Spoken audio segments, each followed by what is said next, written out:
Ipinakita ng Nueva Ecija Police Provincial Office ang kahandaan nito sa pagtugon sa mga sakuna sa pamamagitan ng inspeksyon ng search and rescue equipment na isinagawa sa Camp General Mariano N. Llanera sa Cabanatuan City. Pinangunahan ni Police Colonel Richie R. Clarabal, Provincial Director ng Nueva Ecija Police Provincial Office, ang aktibidad na layuning tiyakin ang kahandaan at maayos na kondisyon ng search and rescue equipment at personnel na maaring i-deploy sa oras ng emergency at kalamidad. Kabilang sa mga sinuri ang mga SAR boxes na may medical at emergency rescue supply, life-saving equipment, communication devices at mobility asset. Sa kanyang mensahe, sinabi ni Police Colonel Clarabal, ang paghahanda sa sakuna ay hindi lamang isang obligasyon kundi isang pagpapakita ng tunay na malasakit sa kaligtasan ng komunidad.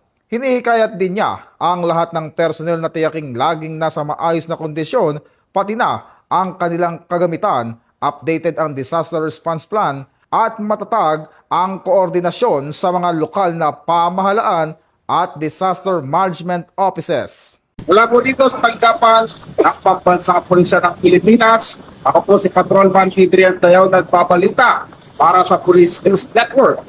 Alagad ng para sa tagataguyod ng Balitang Pulis.